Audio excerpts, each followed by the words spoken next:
What my father did to me and my sister was terrible, but there was a light at the end of the tunnel. It was when I found that flyer at the police station that I trembled from head to toe.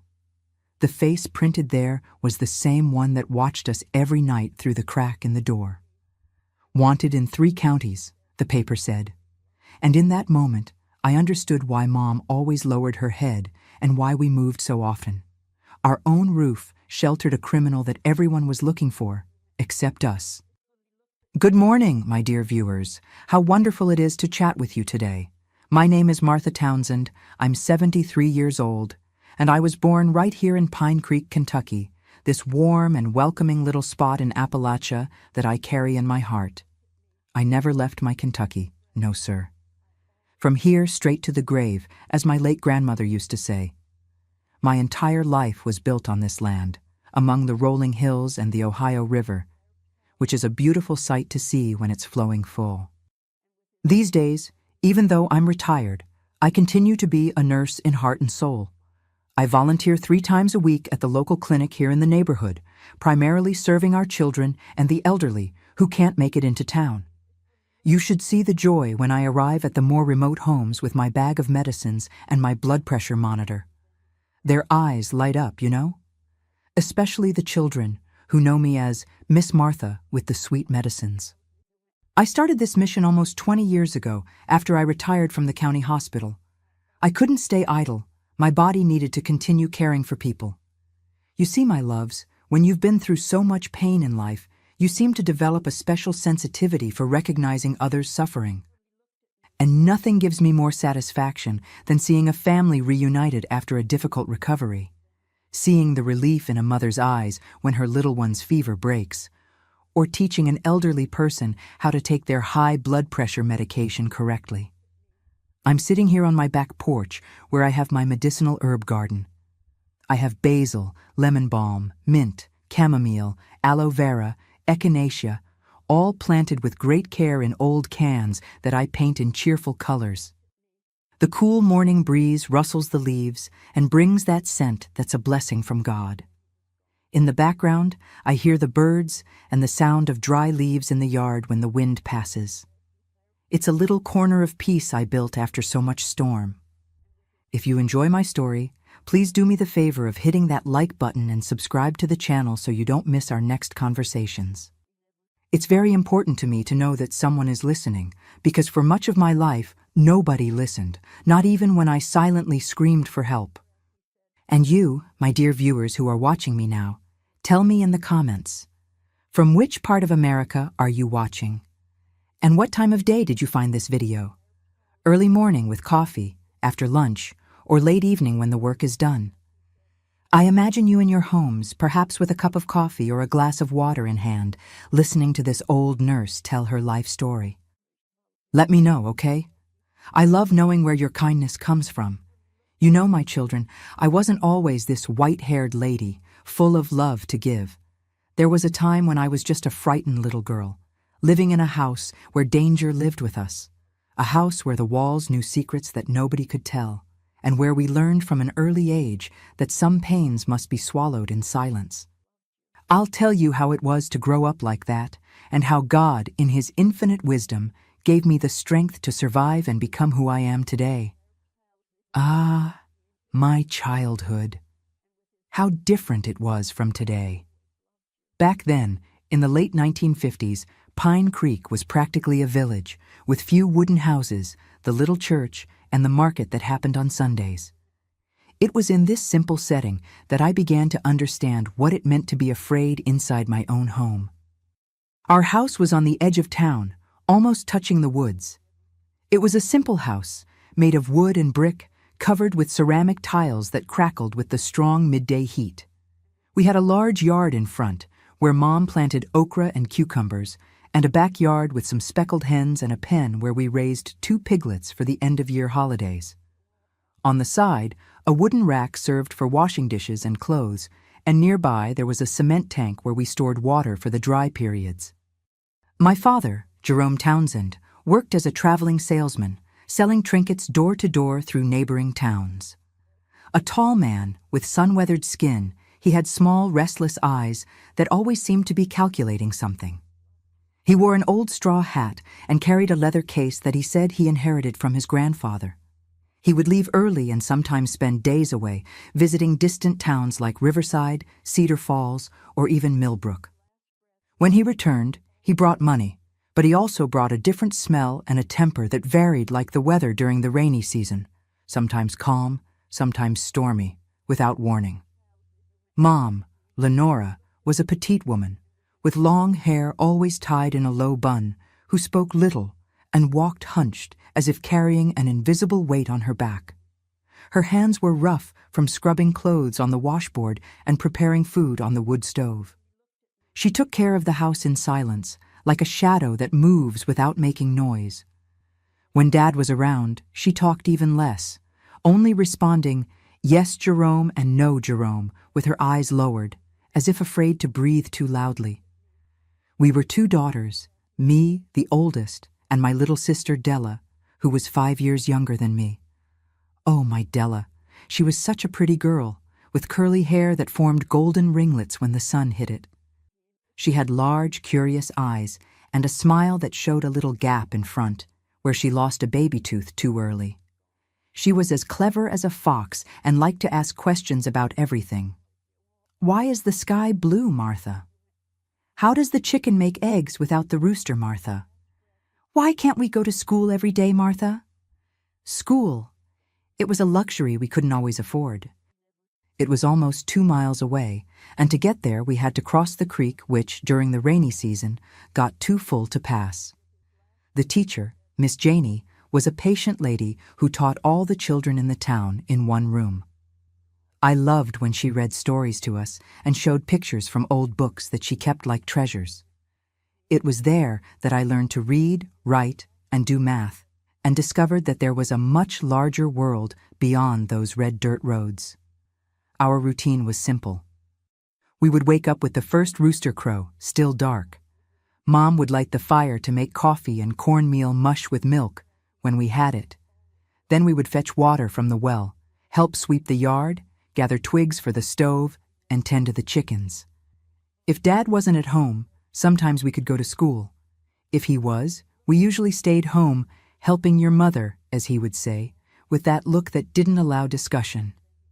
On Sundays, we would go to church, all dressed in our best clothes. It was the only day I saw Mom smile a little, greeting the neighbor ladies after the service. I remember the lavender scent she would put on our clothes and the sweet bread we would buy on the way back, like a small weekly celebration. Later, at home, we would prepare a more elaborate lunch, with chicken or jerky when available. The best memories of my childhood were the moments when Dad traveled. The house seemed to breathe more easily. Mom talked more, would even sing softly while washing clothes, and we played freely in the yard. I loved playing with dolls with Della. Our dolls were made from corn husks, with clothes made from scraps that Mom gave us. We also played house under the maple tree, with improvised pots from old cans and food made from clay. I also had friends in the neighborhood: Celeste, daughter of Mr. Durwood, who lived 2 houses down, and Rita, granddaughter of Mrs. Nancy, the town midwife. When we got together, we would run to the creek to catch minnows with sieves or play Ring Around the Rosie in one of their yards, singing Ring Around the Rosie or London Bridge is Falling Down. But there were shadows in this seemingly simple childhood. The first strange thing I noticed was when I was about 7 years old.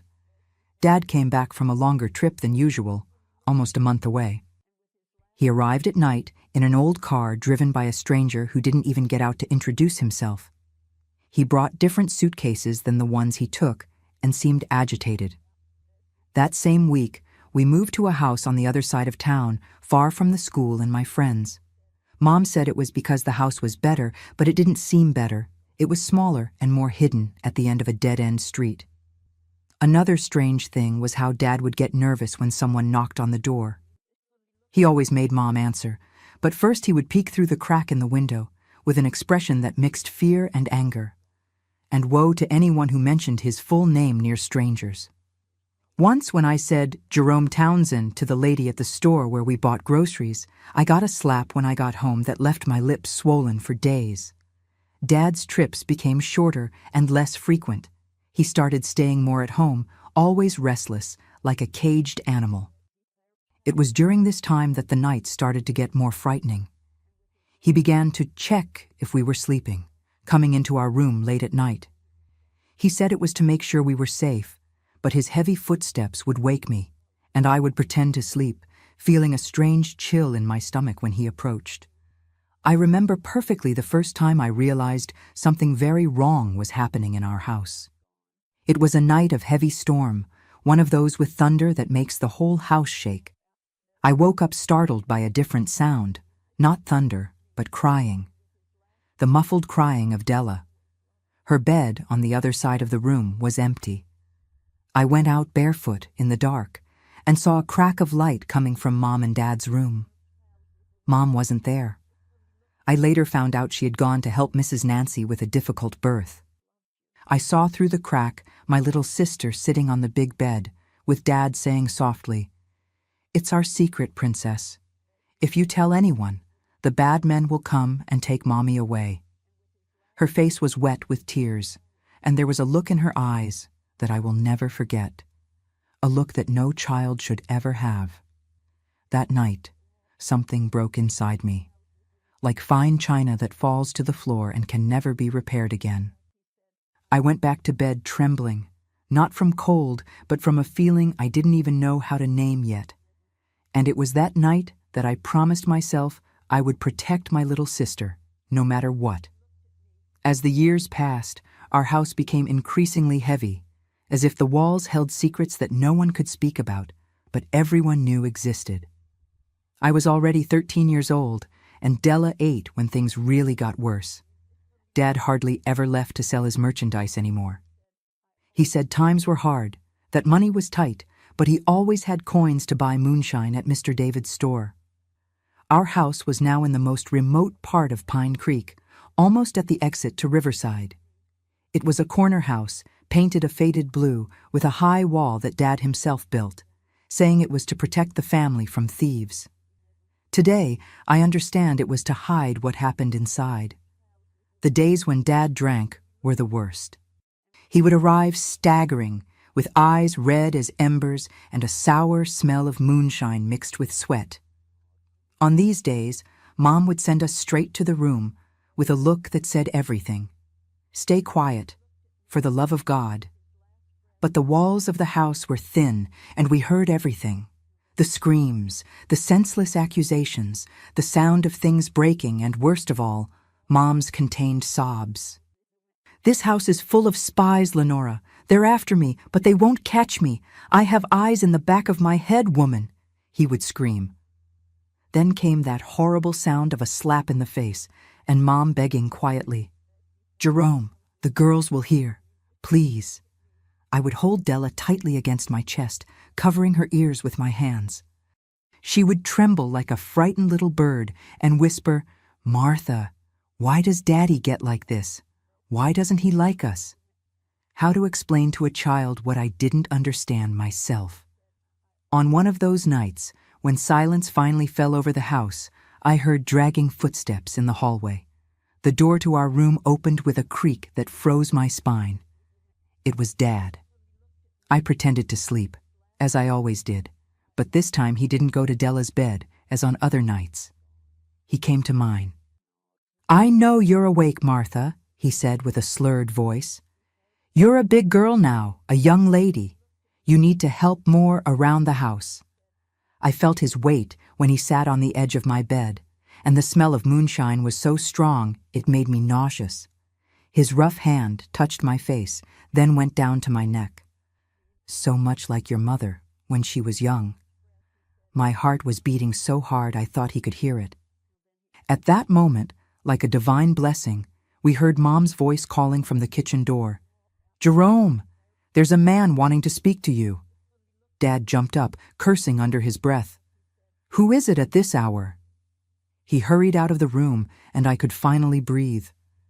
The next day when I woke up, Dad wasn't home. Mom said he had left in a hurry still in the early morning, taking a suitcase.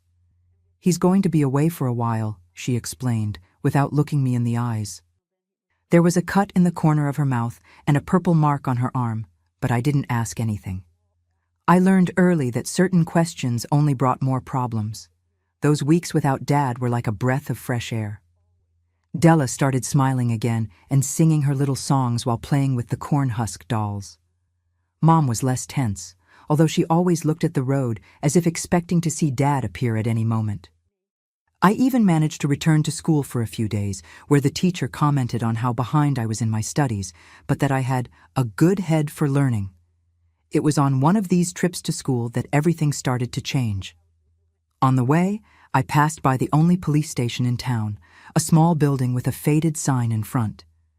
What caught my attention was a new paper nailed to the outer wall, a poster with photos of wanted men. I stopped to look out of curiosity, and that's when my world collapsed.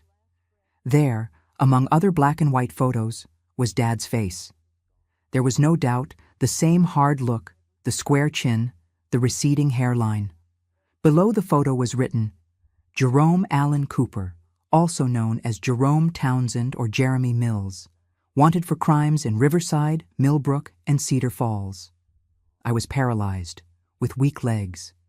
It wasn't just the fact of seeing my father there, but the different name. Jerome Allen Cooper? Who was this man living in our house? What had he done in these other towns?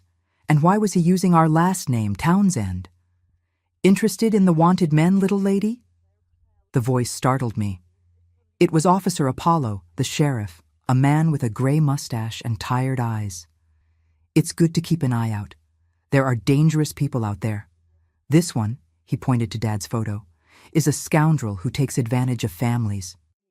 Pretends to be a traveling salesman, gains trust, and then, well, better you don't know. He's done harm to many people in other towns. We've been after him for a long time. I swallowed hard, feeling my throat close up. And what did he do? I managed to ask, my voice almost disappearing. The sheriff looked me up and down, as if assessing if I was old enough to hear. Bad things with women and children, little lady. God forbid I go into details. But if you see someone who looks like him, run and let me know. Don't go near, you hear? I left without even thanking him, my head spinning and my stomach turning. I didn't go to school that day. I sat in the shade of a maple tree by the creek and cried until I had no more tears. Everything made sense now, the sudden moves, the fear Dad had of strangers, the prohibition of saying his full name, the night visits to our room. He wasn't who he claimed to be. And what he did to us, to Della, to Mom, wasn't what a father does. It was what a monster does. That afternoon, when I returned home, I looked at everything with different eyes. Mom was in the kitchen, kneading bread dough. Della was playing in the yard with pebbles, arranging them in rows, and I was carrying a secret too heavy for my young shoulders. Mom, I called softly, I need to tell you something. She looked at me, frightened, her hands covered in flour, paused in midair. What happened, Martha? Did something happen at school? I saw Dad on a poster at the police station, I said at once, with another name, saying he's wanted. The color drained from her face. Her hands began to tremble, dropping flour on the floor. You're making up stories, girl. Go wash your mouth with soap. It's true, Mom. He is Jerome Allen Cooper, not Townsend, and he did bad things in other towns. The sheriff said so. Mom came to me with quick steps and gave me a slap on the face that left my head ringing. Never repeat that again. Never, she hissed through her teeth. Then she knelt in front of me, holding my arms tightly. If your father finds out you've been talking to people at the police station, he'll leave and take Della. Do you want that? Do you want him to take your little sister? It was like a bucket of cold water. No, Mom, of course not. Then forget what you saw. It's not our business what happened before. He is our provider, our support. Without him, we starve or end up on the street. I saw something in her eyes that I had never noticed before. Not just fear, but complicity. She knew. Maybe not everything, but enough. And she had chosen to stay silent. That night was the longest of my life. Lying in bed, with Della sleeping beside me, I made a silent promise. I would find a way to protect us, especially my little sister. If Mom wasn't going to do anything, I would. But how? I was just a 13-year-old girl, with no money, no power, no one to help. Over the next few days, I started to observe everything more carefully. I noticed where Dad kept his money, in a cookie tin hidden under a loose floorboard in the bedroom. I saw when he came home drunk and left the house key hanging on a nail behind the door. And most importantly, I noticed how Della became increasingly quiet and frightened when he was around. One night, while washing dishes after dinner, I heard a different noise coming from the bedroom. Dad had returned a few days ago and was more irritable than ever. "Where did you go while I was away, Martha?" he asked me several times, with those eyes that seemed to penetrate my soul. "Did you talk to people in town? Did you go to the police station?" I swore that I didn't, that I only helped Mom and went to school when possible, but he didn't seem to believe it. That night, the sound was of crying, Della's muffled crying. Without thinking twice, I left the dishes in the basin and ran to the bedroom. The door was ajar, and through the crack I saw the scene that still torments me on nights of insomnia. Dad sitting on Della's bed, with his hand covering her mouth to muffle the crying, while his other hand... "Dad!" I shouted, pushing the door with all my might. "The lady at the store is calling." "She said it's urgent." He turned to me with bloodshot eyes. For a moment, I thought he was going to hit me right there, but then he stood up, adjusting his clothes. "What woman? What store? At this hour?" "Mrs. Jackie." I made up the first name that came to mind. "She said a man came asking about you. Looked like police." I never saw Dad move so fast. He left the room almost running, grabbed his hat in the living room, and disappeared through the front door. I ran to Della and hugged her tight. She sobbed against my chest. "He won't touch you again," I promised, rocking her like a baby. "I won't let him. Never again." But how to keep that promise? How to protect my little sister when danger lived under the same roof and had the power of a father, even if he was a fake father, with a fake name and a life built on lies? It was that night, with Della finally asleep in my arms, that I began to plan our escape. I didn't know where we would go or how we would survive, but anywhere would be better than this house that had become a prison.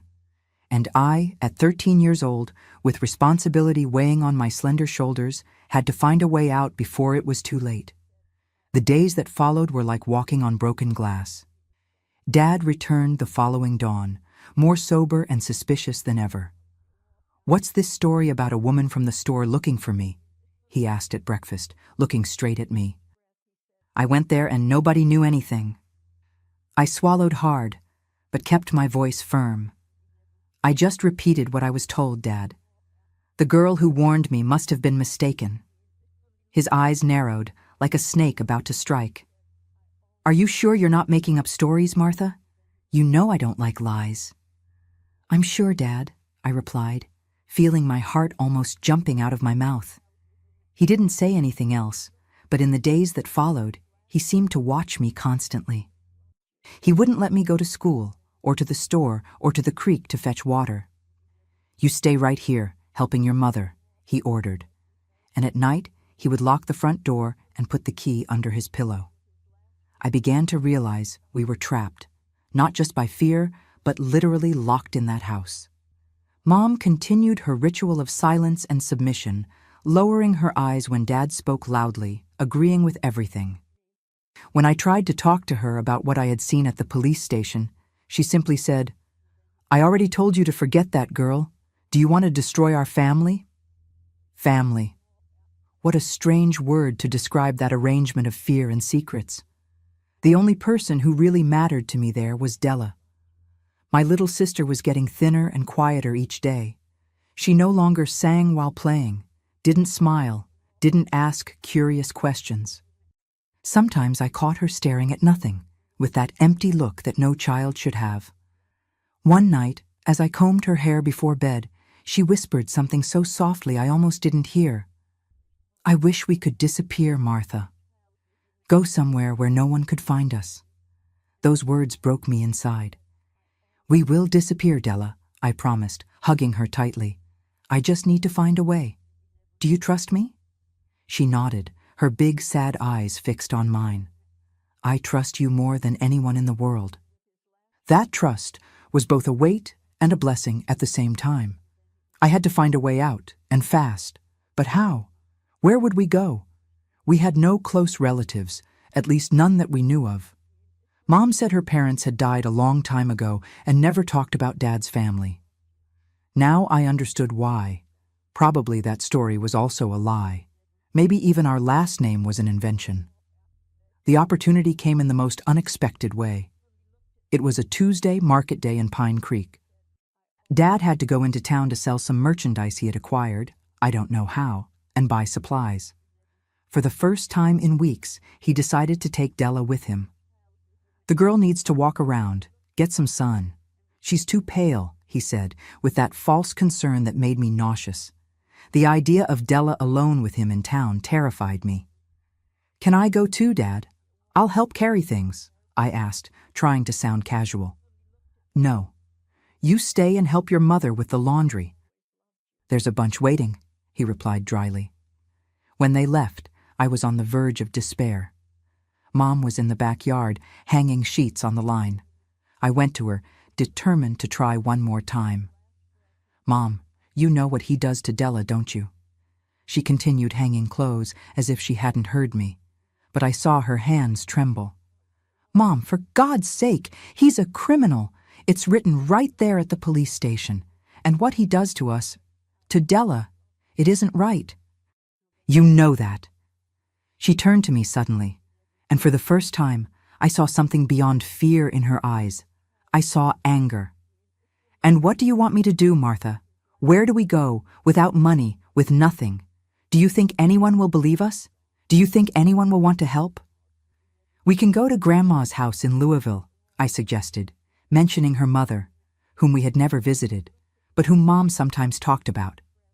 She let out a bitter laugh. "What Grandma, girl? My mother died years ago. That story is just so you would have some hope."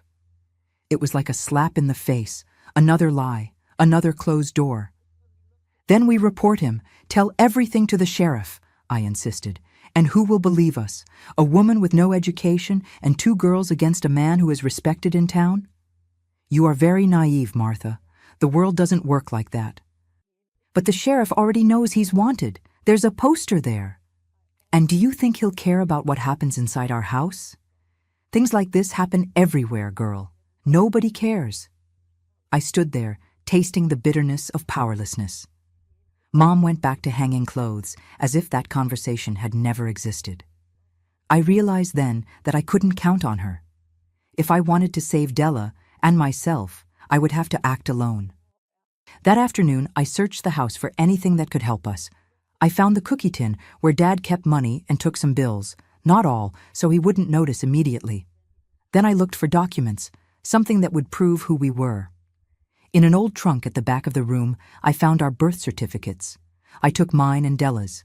I also found an old photograph, Mom younger, smiling next to an older woman who looked like her. On the back was written, "Lenora and Mrs.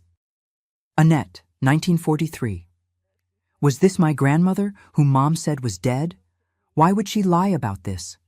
I kept everything in a small cloth bundle, along with some changes of clothes for me and Della, and hid it under the bed. I still didn't know when or how we would escape, but at least we would be prepared when the time came. Dad and Della returned late in the afternoon. He seemed satisfied, which was always a bad sign. Della, on the other hand, was quieter than ever, looking at the ground as she walked. When we finally were alone in the room, I asked what had happened. "He took me to a strange place after the market," she whispered. "A house at the end of Maple Street. There was a man there who kept looking at me. Dad said he was a friend who wanted to meet his daughter, but he looked at me in a weird way, Martha. The same way Dad looks." My blood froze in my veins. Did he touch you? This man? She shook her head. No, he just kept looking at me and talking to Dad. I didn't understand well, but I heard him say something about how much and when. Then Dad said we would go back there next week. At that moment, I knew we had no more time. Whatever Dad was planning, it would happen next week. The idea was so horrible that I couldn't even formulate it in thoughts. That night, I could barely sleep. I heard Dad and Mom arguing in the kitchen, their voices muffled by the thin walls. "It's a good amount, woman.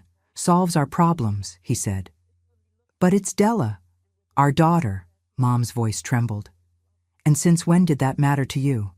You stay quiet when I go to their room, don't you? At least this way she'll be good for something." The sound of a slap, followed by Mom's contained crying. Then silence. A silence more terrifying than any scream.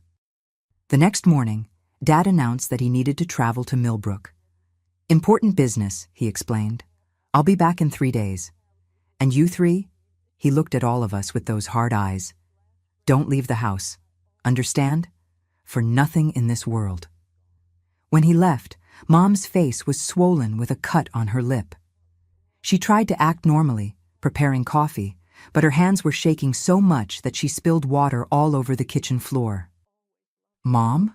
I called softly when Della went to the backyard. "What is he going to do with Della? What's this story about going back to that house next week?" She looked at me with empty eyes, as if her soul had been sucked out. "He's going to sell her, Martha, to a man from Millbrook who likes young girls." It was as if the world had collapsed. Even knowing Dad's evil ways, I never imagined he would go this far. "And you're going to let him?" I asked, my voice choked with anger and desperation. She didn't answer. She just continued sweeping the floor, silent tears falling down her bruised face. At that moment, I made my decision. We wouldn't wait any longer. It was now or never. "I'm going to take Della away from here," I announced. "Today." To my surprise, Mom didn't try to stop me. She just looked at me for a long time, as if seeing me for real for the first time. Then, she went to the bedroom and came back with a small package. "Take it.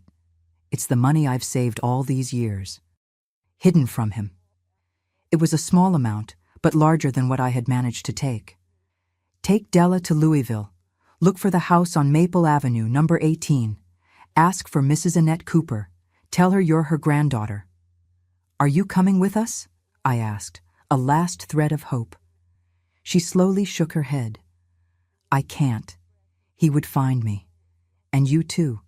Someone needs to stay to distract him, to give you time to go far away."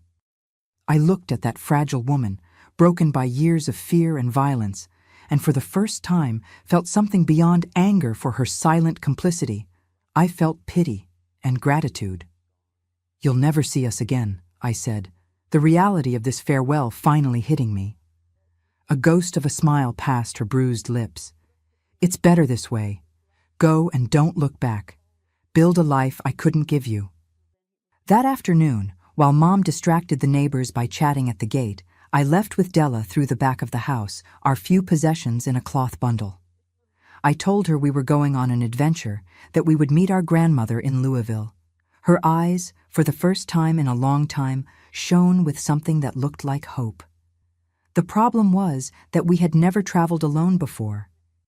Me, a 13-year-old girl, and Della, only 8, trying to get to Louisville, a city we only knew by name. With no documents except our birth certificates, no adult to accompany us, with little money in our pockets and the constant fear that Dad would return earlier than expected and come after us. We got a ride in a cargo truck that was going to Smithville. The driver, Mr. Gerald, was an old man with white hair who believed me when I said we were going to meet our sick aunt. From Smithville, we would have to find another transport to Pikeville, and from there to Louisville. Sitting in the back of the truck, among sacks of flour and beans, holding tight to each other's hands while the dust from the road rose around our faces, I looked to the horizon with a mix of terror and hope. We were fleeing from the only home we knew, leaving behind the mother who, despite everything, loved us in the twisted way she could. And we were going in search of a grandmother we didn't even know existed for real, in a big, unknown city. But when I looked at Della, at that little face that was beginning to relax as we moved away from Pine Creek, I knew we were doing the only possible thing. Because sometimes running away isn't cowardice. It's the only act of courage within our reach. What we didn't know was that our journey would be much more difficult and dangerous than we could imagine. And that before we found any kind of peace, we would have to face the hell that Dad would prepare for us when he discovered our escape. Night fell quickly as Mr. Gerald's truck advanced down the dirt road. The constant jostling lulled Della, who fell asleep with her head on my lap, but I couldn't close my eyes. Every time the truck slowed down, my heart raced, fearing it was Dad catching up to us. Every distant headlight seemed like a threat. Every strange noise made me hold Della tighter against me. We arrived in Smithville quite late. Mr. Gerald dropped us off in the central square, near the church. "There's a boarding house over there on the corner, run by the Collins sisters," he indicated. "Say Gerald sent you. They won't deny you shelter." I thanked him with tears in my eyes. That small kindness, the first of many we would find along the way, seemed like a miracle after years living in the hell that Dad had created for us. The boarding house was an old 2-story building, painted faded yellow, with a modest sign at the entrance. 2 identical elderly ladies, with gray hair tied in buns, received us with suspicious expressions. "2 little girls alone at this hour?" asked one of them, looking over her glasses. "Mr. Gerald sent us," I explained, my voice trembling. "We're going to meet our grandmother in Louisville. She's sick and needs us." The sisters exchanged glances. I realized they didn't completely believe the story, but something in our tired and frightened faces must have touched their hearts. Come in. I'll prepare a hot broth for you," said the other sister, opening the door wider. "And tomorrow morning we'll think about what to do. No girl is going to leave here for the road without a sure direction." That night, in a simple but clean room with 2 twin beds covered with crocheted quilts, I allowed myself to relax a little. Della fell asleep quickly after having the broth and eating a piece of cornbread that the sisters offered. Looking at her sleeping, her little face finally at peace, I felt a mixture of love and fear that almost suffocated me. What if we couldn't make it to Louisville? What if the supposed grandma didn't exist or didn't want us? And worse, what if Dad found us? I took the photo I had stolen from home, Mom young next to the supposed Mrs. Annette, and kept looking at those smiling faces from a time when there might have been hope. Was this really our grandmother? Why would Mom lie about her being dead? So many questions, and no one to answer them. The next day, the Collins sisters, whom I discovered were called Dolly and Daisy, sat us in the kitchen for a frank conversation. "You're not going to visit any sick grandmother, are you?" asked Mrs. Dolly directly, while serving milk coffee for us. I lowered my eyes, not knowing what to answer. I didn't want to lie anymore, but I was afraid of telling the truth and being sent back home. "You're running away from someone, aren't you?" continued Mrs. Daisy with a softer voice. "From your father, perhaps?" I raised my head suddenly. How did she know? "It's not the first time we've seen girls like this," explained Mrs. Dolly, sighing. "Unfortunately, it won't be the last. This world has a lot of bad men, my daughter, and some of the worst are the ones who should protect their own family." I felt tears running down my face. I couldn't speak, so I just nodded. "Did he hurt you?" asked Mrs. Daisy in a low tone so as not to wake Della, who was playing with a cat in the yard. "Especially her," I finally answered, my voice almost disappearing. "And he was going to sell her to a man in Millbrook. That's why we ran away. We're trying to get to our grandmother's house in Louisville, but I don't know if she really exists or if she'll take us in." The sisters exchanged heavy looks, as if communicating without words years of experience with similar stories. "There's a market truck leaving tomorrow morning for Pikeville," said Mrs. Dolly after a moment. "The driver is our nephew, Anthony. I'll talk to him about taking you. From Pikeville, it's easier to get transportation to Louisville. There are even buses. We don't have much money, I confessed, embarrassed.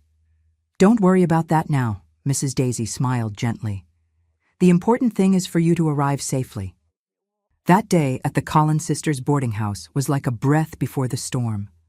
For the first time in years, I didn't feel constant fear. Della even smiled a few times, playing with the striped cat that the ladies called Patchy. We washed our few clothes, ate well, and I even helped in the kitchen, peeling potatoes for lunch. But the peace didn't last long. In the late afternoon, when we were sitting on the porch watching the movement in the little square, a black, dusty car stopped in front of the church. The man who got out made my blood freeze. It wasn't Dad, but I recognized him. It was Timothy, one of the friends who sometimes showed up at our house to drink moonshine with Dad. The same one who looked at me and Della in a way that gave me the chills. I pulled Della inside the house with a sudden movement. "What's wrong, Martha?" she asked, frightened. "Nothing. It's just getting cold," I lied. "Let's help Mrs. Dolly with dinner." From the kitchen window, I saw Timothy talking to some men in the square, showing something that looked like a paper. My heart was beating so hard I thought the sisters could hear it. "What's wrong, girl? Looks like you've seen a ghost," asked Mrs. Daisy, noticing my paleness. "There's a man out there," I whispered. "A friend of my father's. I think he's looking for us." The sisters exchanged alarmed glances. Mrs. Dolly went to the window and discreetly peeked out. "The one with the brown hat, talking to the taffy seller?" I nodded. "Go to the little back room," she ordered calmly. "Stay there and don't make a sound. Daisy, take them while I keep an eye out here." Mrs. Daisy led us through a narrow corridor to a small room that seemed to be used as storage, with piles of sheets, towels, and other household items. "Stay here and don't come out for anything," she instructed. "If you hear men's voices, hide under those quilts piled in the corner." The following hours were the longest of my life. Sitting on the floor of that stuffy little room, holding each other, we heard knocks on the front door of the boarding house. Male voices. The firm voice of Mrs. Dolly answering something we couldn't distinguish. Then, heavy footsteps through the house, doors being opened and closed. "He's going to find us," Della whimpered against my chest. "He's going to take us back." "No, he won't," I promised, despite the terror consuming me. "We're never going back." The footsteps approached the corridor that led to our hiding place. Quickly, I pulled Della under the piled quilts, as Mrs. Daisy had instructed. I held my breath, feeling my heart almost jumping out of my mouth. The door to the little room opened with a creak. Through the gap between the quilts, I saw worn leather boots stopping very close to us. Timothy's voice sounded clear. "And this room here, what is it?" "Bedding storage, as you can see," answered Mrs. Daisy in a neutral tone. "If you want to go through everything, feel free, but you'll have to fold it all back afterward, you hear?" A moment of silence that seemed eternal. Then, an irritated sigh. "All right, I've looked enough. But if those two little pests show up here, let me know. Their father is desperate. Girls that age shouldn't be wandering around alone. They could get into serious trouble." "Certainly," agreed Mrs. Daisy. "If I see any girls like that, I'll notify the authorities. It's the right thing to do, don't you think?" Another tense silence. Then, the boots moved away, and the door was closed. Only when we heard the car start and drive away did Mrs. Dolly come to get us. "You can come out now, my children. He's gone, but he'll come back. These types always come back." "Did he show any picture of us?" I asked, trembling. "He showed it, and also a letter saying you are disturbed, that you ran away from home because you have problems in your heads. He said your father is offering a reward to whoever finds you." I felt a weight in my stomach. Dad was using his money and influence to hunt us down, and he was spreading lies so that no one would help us. "We have to leave here," I decided. "Now, not tomorrow." "He'll come back and maybe bring more people?" "I agree. said Mrs. Dolly. "I'm going to call my nephew right now. He can take you tonight, even if it's not the original plan." In less than an hour, we were saying goodbye to the Collins sisters. They gave us a bundle with food, a bottle of water, and something that left me speechless, an envelope with money. "We can't accept it," I said, trying to give it back. "You can and you will," insisted Mrs. Daisy. "It's our tithe for this month. Instead of giving it to the church, we're giving it to those who really need it. God will understand." I hugged the two ladies with tears in my eyes, and Della did the same. "How can we thank you?" I asked. "Find a safe place," answered Mrs. Dolly. "And when you grow up, help other girls who need it. That's how good multiplies in this world." Anthony's truck was smaller and older than Mr. Gerald's. The young man, a quiet man of about 30, helped us climb into the back, where there were some sacks of flour and corn. "You can hide back there if you see any suspicious car," he instructed. "The trip to Pikeville is long, and the road isn't the best." We left in the dead of night, leaving Smithville behind. The road was indeed bad, bumpy and dusty, shaking the truck as if we were in a stormy sea. I held Della tightly, trying to protect her from the strongest jolts. At some point in the early morning, when the moon was already high in the sky, I heard the sound of an engine behind us. Stretching my neck, I saw two headlights approaching quickly. "Anthony!" I shouted, knocking on the cabin. "There's a car coming!" He looked in the rearview mirror and accelerated. The car also increased its speed. "Hide!" he shouted. I pulled Della behind the flour sacks, covering us as best I could. The car got so close that we could hear the engine roaring, almost glued to the back of the truck. "It's him!"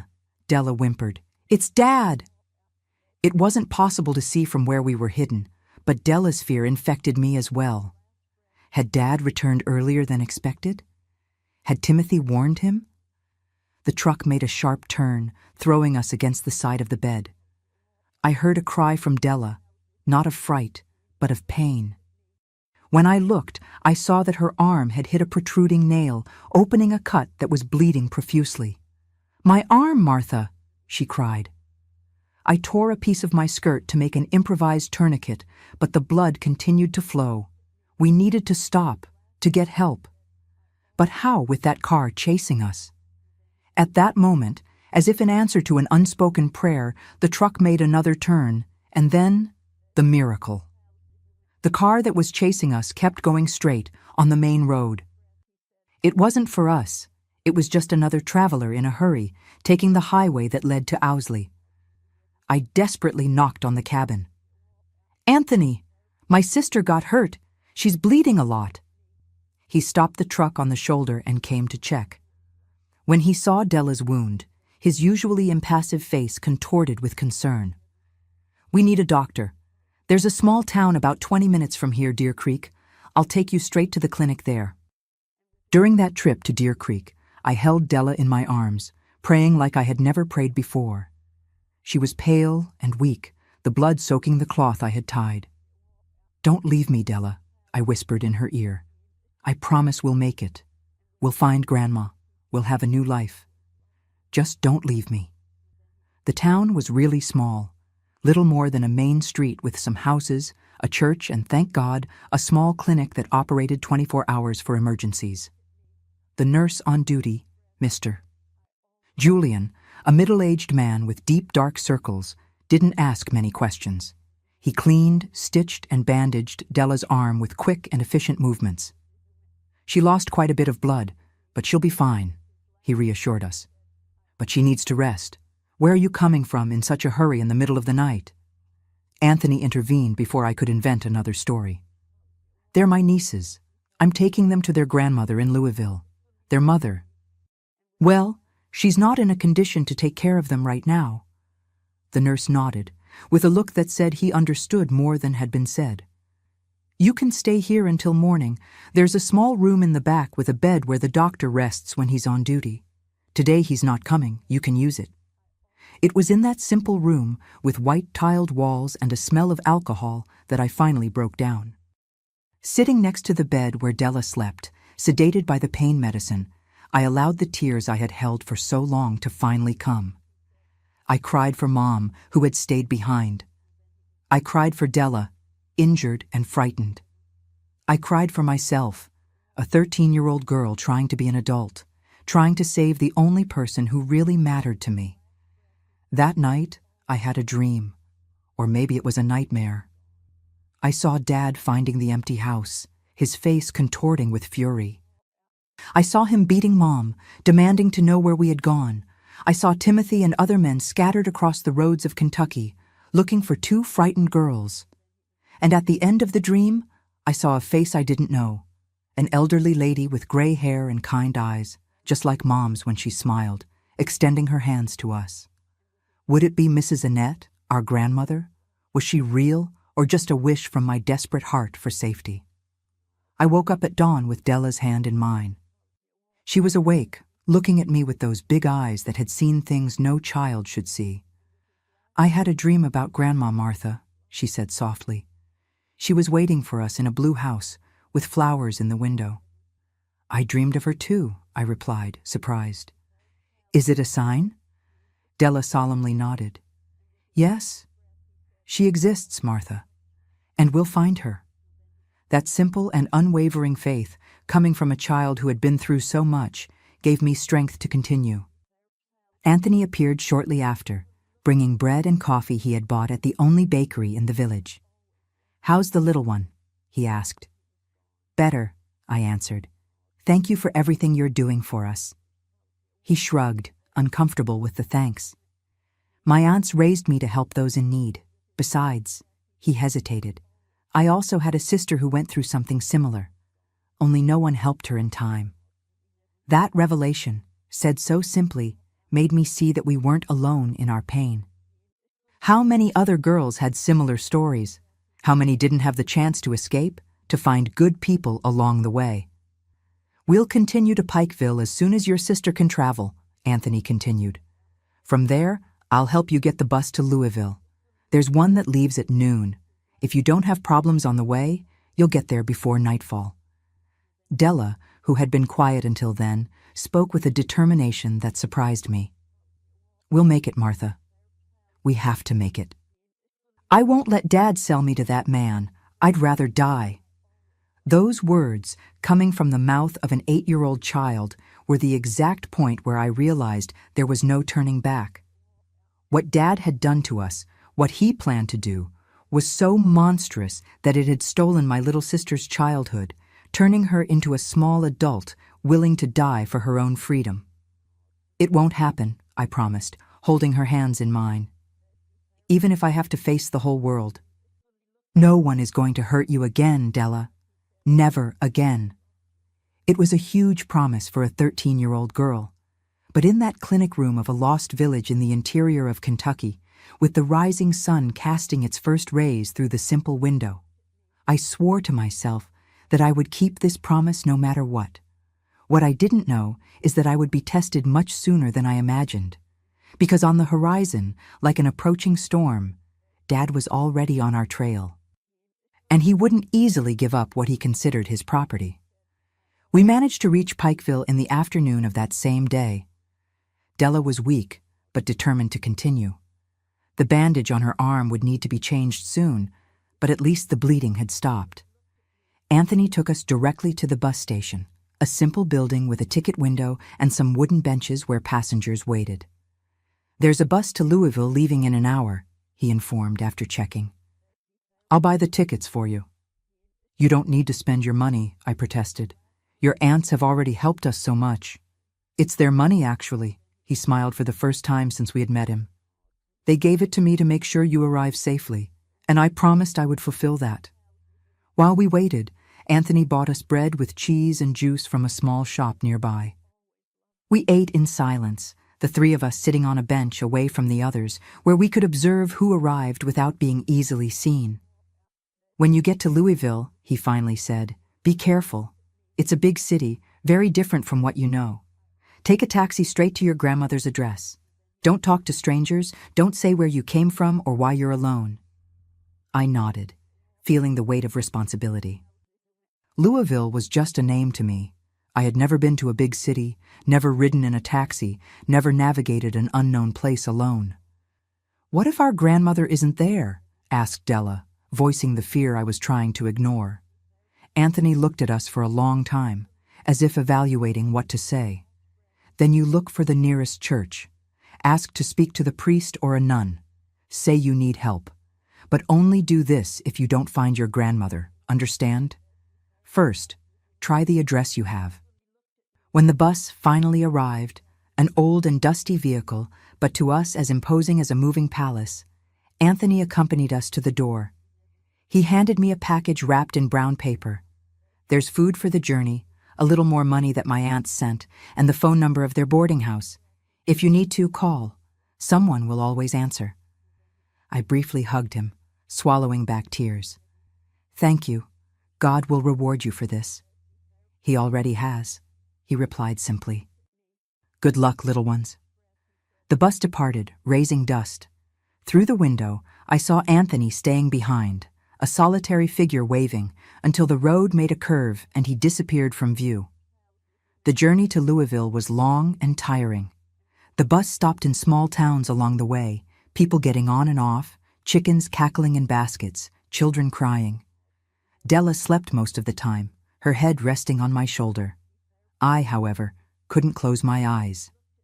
Every time the bus stopped, every time someone new got on, my heart raced, fearing to see the face of Dad or Timothy. When we finally arrived in Louisville, it was already getting dark. The bus terminal was chaos of people, noise, and movement. I held Della's hand firmly, our small bundle of belongings pressed against my chest. I had never seen so many people together, so many cars, so many lights. "Where do we go now?" Della asked, eyes wide at this new world. I took a deep breath, trying to appear more confident than I felt. "We're going to find a taxi, like Anthony said, to take us to Grandma's house." Outside the bus station, I managed to find a taxi, my first taxi in life. The driver, an elderly gentleman named Mr. Ben, looked at us suspiciously. "Two little girls alone? Where are your parents?" "We're going to our grandmother's house," I explained, showing the address written on a piece of paper. "Maple Avenue, number 18. Our parents." "They couldn't come." Mr. Ben continued looking at me with that expression adults have when they know something isn't right, but he ended up shrugging. "Get in then. But this street is in an old neighborhood. I don't know if the number still exists." During the journey through the streets of Louisville, I was amazed by the size of the city, the lights, the buildings. For someone who only knew Pine Creek and some small villages, Louisville seemed like another world. Della was equally fascinated, her nose glued to the car window. "Look at all the lights, Martha. It looks like Christmas." Finally, after a few turns through narrow streets of an older neighborhood, Mr. Ben stopped the car. "Here it is, Maple Avenue. Number 18 should be that one over there." My heart almost stopped when I saw the house. It was an old construction, painted blue, with flower pots in the window, exactly like in the dream that Della had described. "I'll wait until you get inside," said Mr. Ben, "just to make sure there's someone home." With trembling legs, I held Della's hand and walked to the wrought iron gate. I rang the bell, once, twice. Nothing happened. The house seemed silent, with just a faint light visible through the living room curtains. "There's no one there," Della murmured, her voice breaking with disappointment. "Let's try one more time," I insisted, ringing the bell again. It was then that we heard slow footsteps approaching. The front door opened, and a lady appeared. Even in the dim light, I immediately recognized her from the photograph. It was her, Mrs. Annette, our grandmother. Older, her hair completely white now, but with the same kind eyes. "Who's there?" she called, her voice trembling with age. "Mrs. Annette?" I asked, moving closer. We're Martha and Della, Lenora's daughters." There was a moment of absolute silence. Then, the lady brought her hands to her face, a sob escaping her lips. "Oh my God in heaven! Lenora's girls, my granddaughters." She opened the gate with trembling hands, and before we could say anything else, hugged us. It was a fragile hug, from thin arms and hands calloused by time, but it was the safest and most welcoming hug we had ever felt. Come in, she insisted, tears flowing freely down her wrinkled face. How did you get here? Where is Lenora? Did she come with you? I made a sign to Mr. Ben, who was waiting in the taxi. He nodded and departed, apparently satisfied to see us received.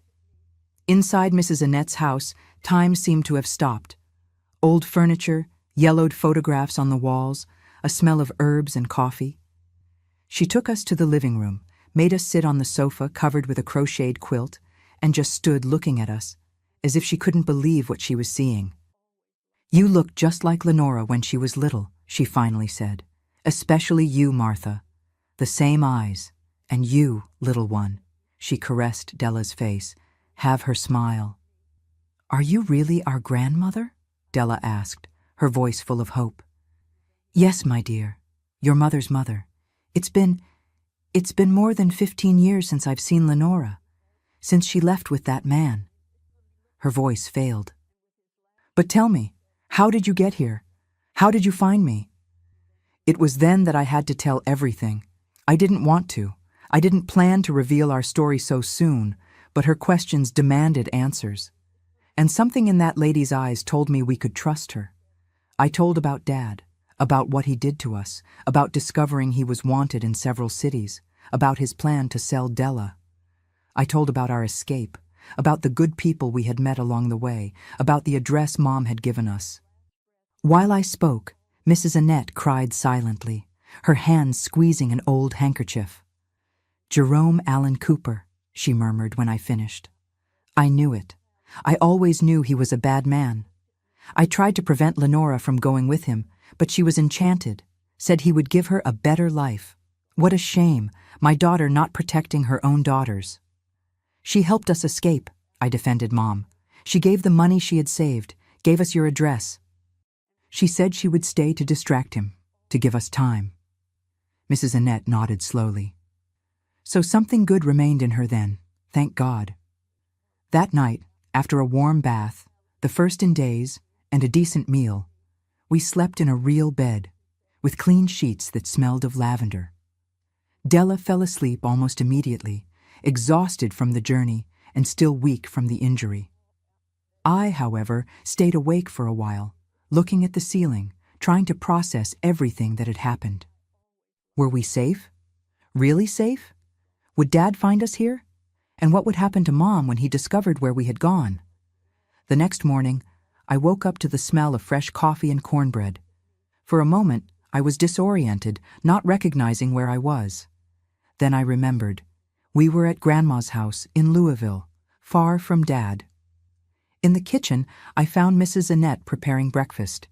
Della was already sitting at the table, eating bread and drinking milk. She looked better, with a little more color in her cheeks. Good morning, my dear, Grandma smiled. Did you sleep well?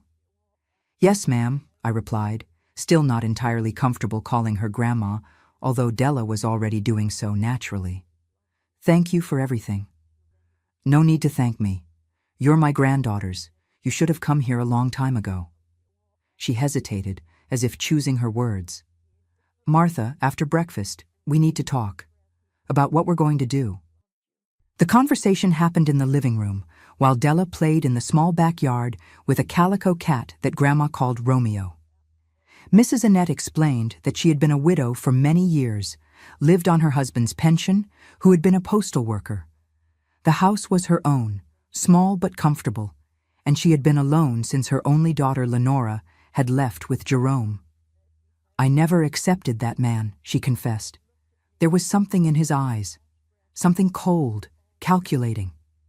When Lenora said she was leaving with him, that they were getting married, I tried to stop her. We argued badly. She accused me of wanting to prevent her happiness. She left slamming the door, swearing she would never return. For years I tried to find her. I sent letters to all the places I suspected they might be. I never got a response. She told us you had died, I confessed, feeling guilty for revealing another of Mom's lies. Mrs. Annette closed her eyes, as if it were physical pain. I understand.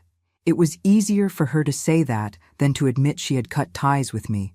Or maybe he forced her to say that. I think it was him, I agreed. He didn't like us talking to anyone. We lived practically isolated. She nodded, thoughtful. Martha, you can stay here with me.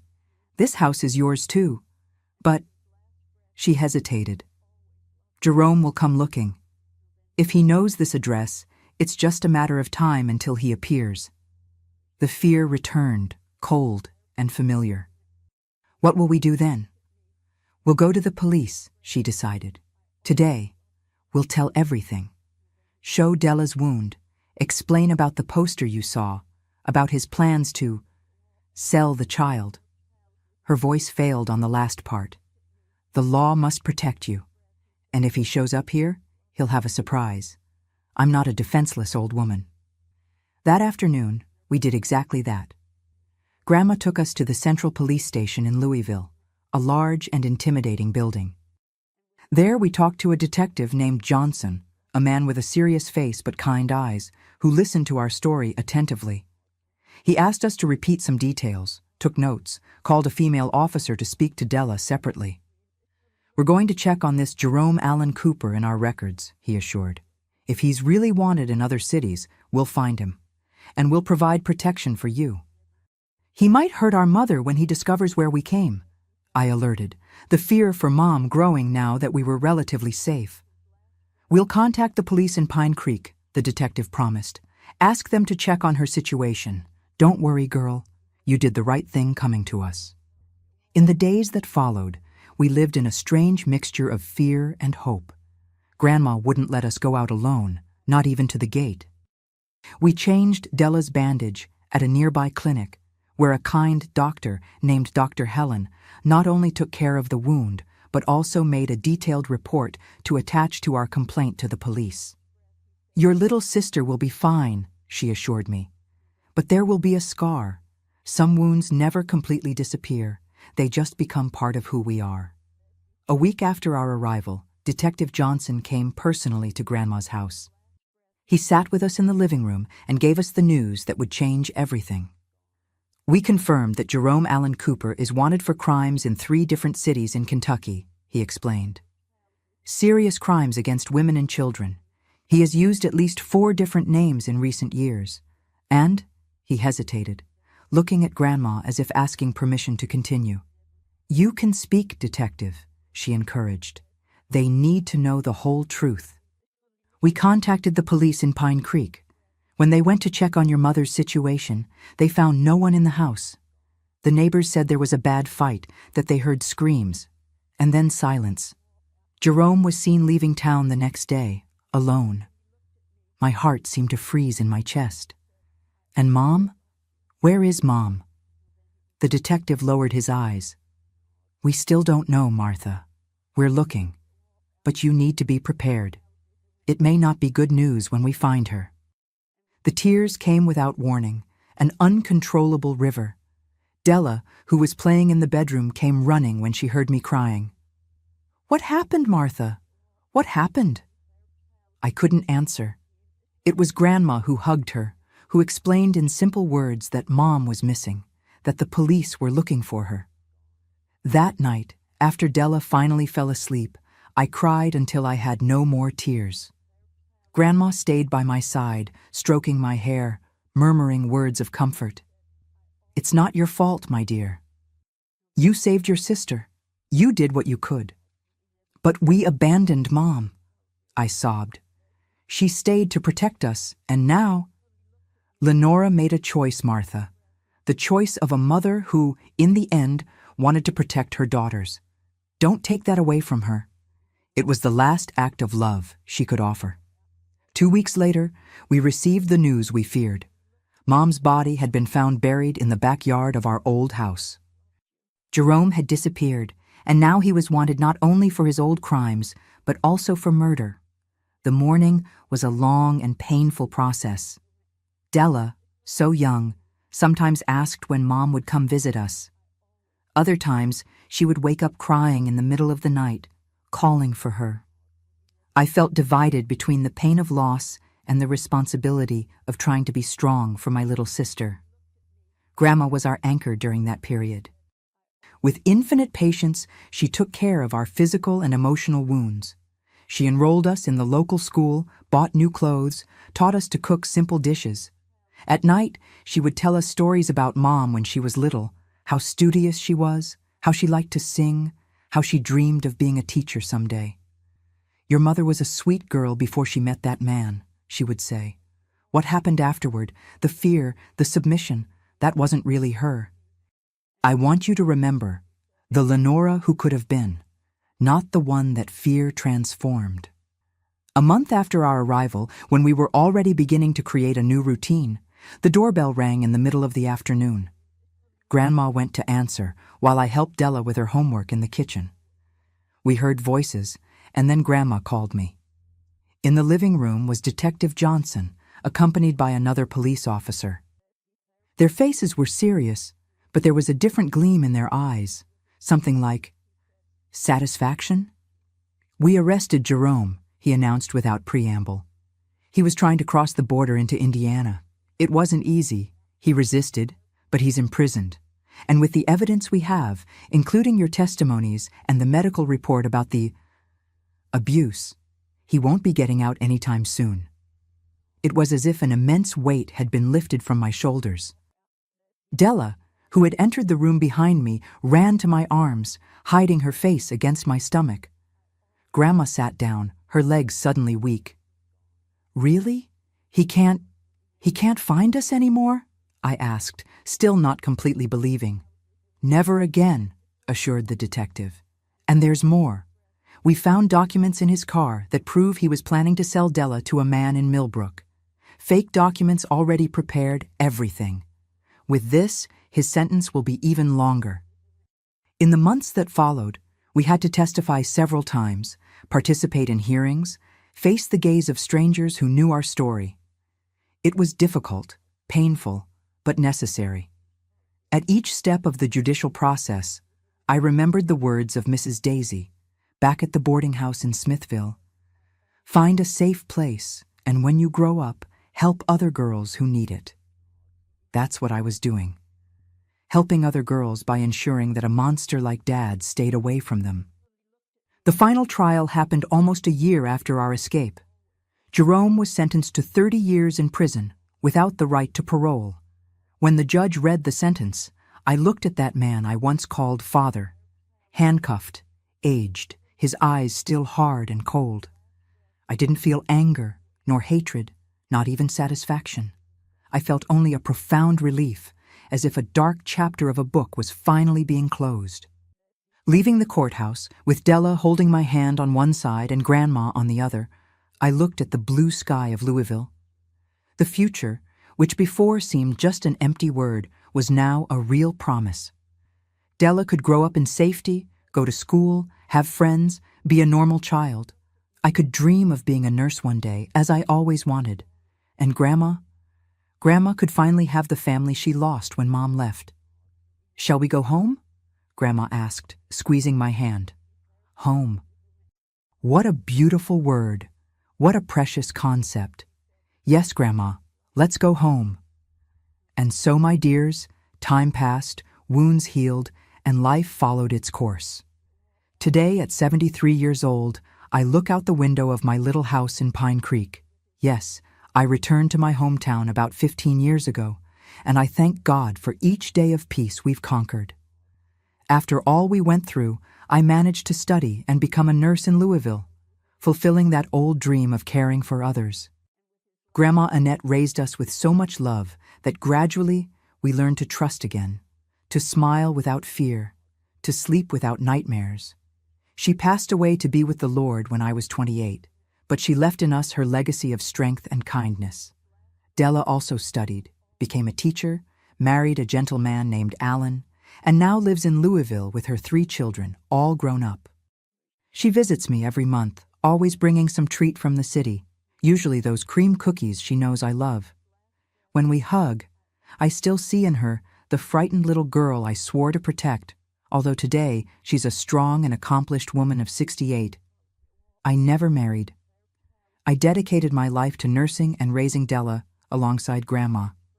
I worked for decades at the Louisville General Hospital, then in Pikeville, and finally returned to Pine Creek when I retired. I felt I needed to close this circle, make peace with my hometown. The town has changed a lot. It's grown, has more paved streets, more businesses. But the sky is still the same intense blue. The wind still carries the same smell of dry earth and flowering maples after the rain. And the people have the same welcoming look, the same simplicity I've always loved in this piece of Kentucky soil. My routine today is peaceful. I wake up early, make my coffee fresh, strong the way I like it.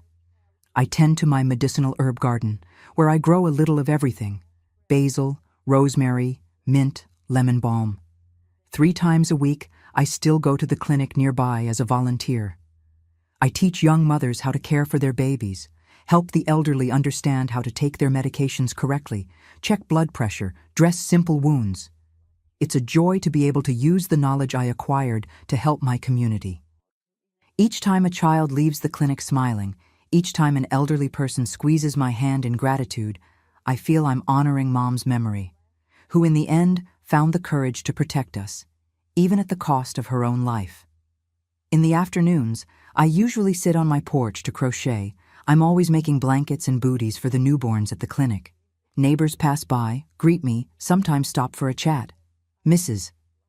Clarice, who lives in the house next door, always brings me a piece of cake when she bakes. Mr. Joseph, from the corner grocery store, sets aside the nicest fruits for me because he knows I like to make smoothies in the morning. On cooler nights, I go to the central square, where the church bazaars and community festivals take place. I don't dance like I used to. My knees don't allow it anymore. But I love seeing young people having fun, children running around, couples holding hands. There's a life pulsing there that fills me with hope. On weekends, I receive visits from my grandnephews and nieces, children of Della's children. They're 3 fine young men and 2 young ladies, all already established in life. They bring the little ones, my great-grandnephews and nieces, who fill the house with noise and joy. I make cornbread, Grandma Annette's recipe, and apple cider. We all sit on the porch, and I tell stories of old Kentucky, of local legends, of the 4th of July celebrations that were so different from today's. What moves me most is seeing that we managed to break the cycle. Della raised her children with love and security, without the traumas we carried. Her children, in turn, are raising theirs the same way. The evil we lived through wasn't perpetuated, and that, to me, is the greatest victory. Sometimes, when I'm alone and the silence of night falls over Pine Creek, I think about everything we went through. The 13-year-old girl I was, carrying a responsibility too big for her slender shoulders. The long journey through the dusty Kentucky roads. The good people who crossed our path, the Collins sisters, Anthony, Mr. Gerald, Nurse Julian, Detective Johnson, and so many others whose names time has taken, but whose kindnesses remain engraved in my soul. And I think also that life, no matter how hard it may be, always offers us a chance to start over. There's always a road to follow, always a hand extended, always a sunrise after the darkest night. That's what I want to leave as a legacy for those who hear me. The certainty that wounds heal, that it's possible to build beauty even after so much horror. That love, this love that made me protect Della, that made Mom help us escape, that made Grandma welcome us, is stronger than any darkness. My dears, who have listened to me this far, when I look back and see the path I've traveled, I realize that all the stones I encountered ended up building the road that brought me to you today. As a nurse, I learned that the deepest wounds are precisely those that can't be seen, those that are kept in the soul, hidden from the world's eyes. I learned that age doesn't define our strength, but rather our ability to start each day anew. When my hands tremble today while dressing a wound, I remember that 13-year-old girl who had the courage to take her little sister by the hand and leap into the unknown. We are much stronger than we imagine, especially when we think we can't take it anymore. My wrinkles are maps of survival. Each one tells a story of overcome pain. And when I see in patients' eyes that same fear that I knew so well, I know exactly how to welcome them, how to make them feel safe. Because life taught me that even in the deepest darkness, our inner light never completely goes out.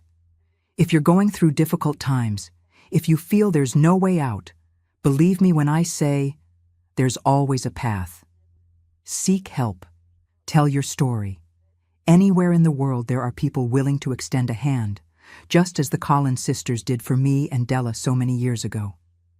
Dignity and respect are values that transcend borders and cultures.